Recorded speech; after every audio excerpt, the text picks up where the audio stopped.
Hey guys, people are straying here. So something you'll often hear in Mormon apologetic contexts is that Joseph Smith was so uneducated when he produced the Book of Mormon that it just wasn't possible, or it seems nearly impossible. I would like to push back on that. I don't think that argument really holds water.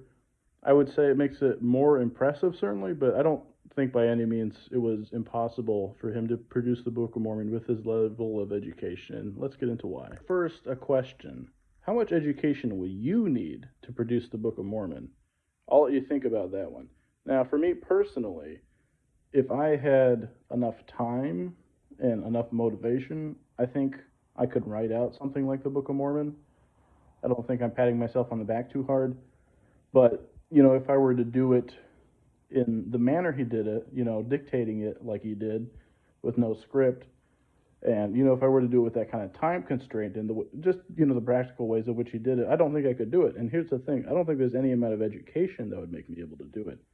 Where are you getting an education that makes you able to do something like that? That's a remarkable thing. He's not the only person to have dictated text like that, but it's very rare. It's very impressive. And there's nothing you can really get in an education that makes you capable of doing that. You just have to be a uniquely gifted person, or some people would say you have to have supernatural aid. I wouldn't necessarily say that, but a Harvard education is not would not make you capable of just spontaneously, well, maybe not spontaneously, but dictating a fairly coherent text off the top of your head. That's not something you gain in education. Of course, you need at least a baseline level of education to do something like that.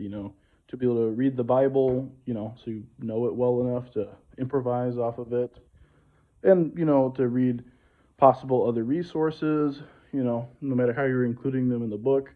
It's been argued quite well, in my opinion, that Thomas Paine's The Age of Reason kind of factors into the Book of Mormon in the voice of one of the Antichrists, I think. Like, you need to be literate to do that, which Joseph Smith was literate. That's the thing. Many apologists depict him as being essentially illiterate or functionally illiterate, which I think is quite inaccurate. Apologists will typically cite certain quotations by his mother and by his wife, but I think it's pretty clear that they're exaggerating the level of, illiteracy or ignorance he had at that time. And, this could have been intentional or could have been unintentional. They could have made him more miraculous in their own minds by kind of having their memories alter and remember him as being more ignorant or, you know, uneloquent or whatever when he was a child or, when they knew him before he became a prophet. Like, I mean, it's just psychology. Your brain can do things like that. Or, they could have been intentionally trying to make him sound more prophetic, to benefit them or, for whatever reasons. There's all sorts of reasons why they might have exaggerated it. And I suspect that he kind of might have played up his ignorance a little bit. Like, there's an example where he was dictating and, he kind of like went pale as a sheet. And he was like, Hema, does Jerusalem have walls? If you're just approaching that uncritically, say, oh, yeah, he's just an ignorant guy. He didn't even know Jerusalem had walls. But, if you're thinking about it more critically, you might say, well, maybe he was putting on an act to impress his wife and, truly convince her that he must be a prophet. Is that impossible? No. I mean, it matches a certain pattern of behavior he had with, impressing people in his life with seemingly miraculous feats. So I think it makes complete sense for him to kind of play up his ignorance to his wife and perhaps others around him to make what he does as a prophet seem more miraculous. That's just me. Yeah, like, we have writings from the time. I'm not saying those writings are of, an incredible poet, but he was clearly literate. So it's really just people seeing quotations and getting a certain impression that is just not really accurate. Plus, I mean, he clearly eventually became, I mean, in his own personal writings, he wrote like someone of the time. He had run-ons and so forth, but like his later writings that weren't like revelatory, he clearly wasn't like an illiterate, dummy who couldn't, even write a coherent letter. So at some point, you have to think that, you know, he gained that ability to write at least decently, in a private capacity. And there's also like, there's the official narrative where, he's a young man, he wants to know what church to join, he's scouring the Bible, he finds James 1:5, like Is a functionally illiterate guy doing that? I don't think so. But so with the actual text itself, how much education would someone need to write those things? Because the text references the Bible frequently. It was clearly written by someone who was very familiar with the Bible, and I would say that he had enough education, you know, to be able to read the Bible and to be able to understand it well enough to intersperse those biblical elements and those biblical narratives. I mean, you have to remember he was coming from an environment where everybody read the Bible constantly and talked about the Bible constantly. It's something that's easy to forget because we come from an environment where even in very religious circles, you're not like constantly discussing the Bible, but in his time, especially with it being, the burned over district, the Bible is constantly talked about. So it's a very fecund environment for someone with an incomplete education to learn a great deal about the Bible and to have that interest in the Bible primed into him, and so he can kind of recycle those biblical elements into his own narrative. Then there are other things which make up kind of a smaller portion of the Book of Mormon. Where in terms of his education level, he might have read the specific books, or he might have just talked to people who had read them. But books like, Thomas Paine's The Age of Reason, or I don't know if there was, or either books about, the whole mound builder myth, or just the general ideas that were in his environment. So like he could have, read some of those books, or some books on theology, or he could have absorbed it through his environment. I mean, that stuff was absolutely in his environment. I think we tend to underestimate how much a very intelligent, you know, very eager, creative, ambitious person can absorb from their environment, even if they're not necessarily reading all the books, which, he very well could have read more books on some of these subjects than we think. But if he didn't, it was still in his environment. But just to kind of summarize, in my opinion, in terms of what he truly needed to read to write the Book of Mormon, most of what he needed was in the Bible and could have been picked up in his environment. That's just what I would say. I don't think he needed to have read a ton of books outside of the Bible. I think he just needed to, attentively read the Bible and really absorb the intellectual and religious ideas that were floating around him. Because I mean, he was living in a time where people were constantly giving sermons, constantly having these debates and discourses.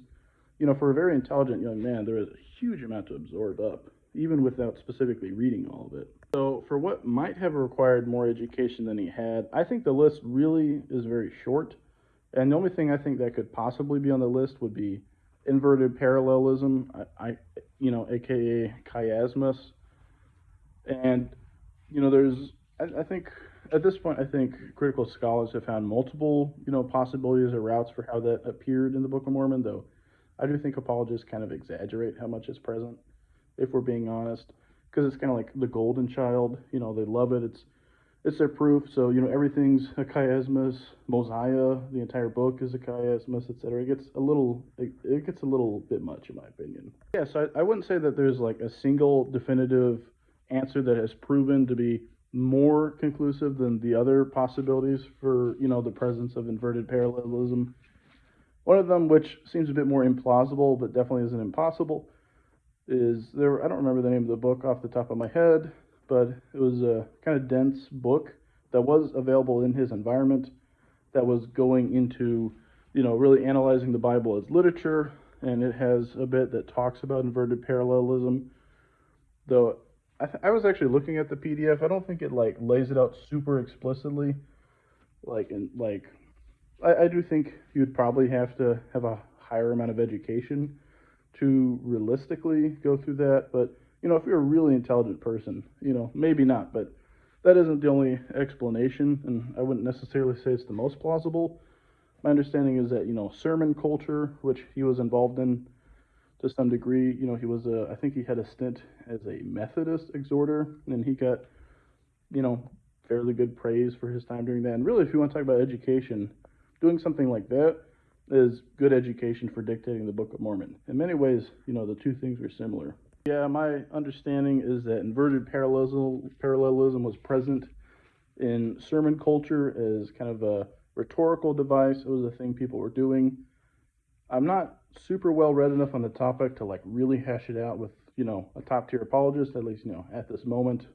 But anyway, so I'm saying like in terms of the things that might have required more education than he had, I think inverted parallelism might be the only really like strong example. And then of course you're going from the entire Book of Mormon, oh, he wasn't educated enough to do it, to, very few, very small specific things. So yeah, that is overall my case. Definitely feel free to let me know why I am wrong, or maybe you agree with me. And yeah, thank you for watching. I would just say my closing thoughts or things to really remember.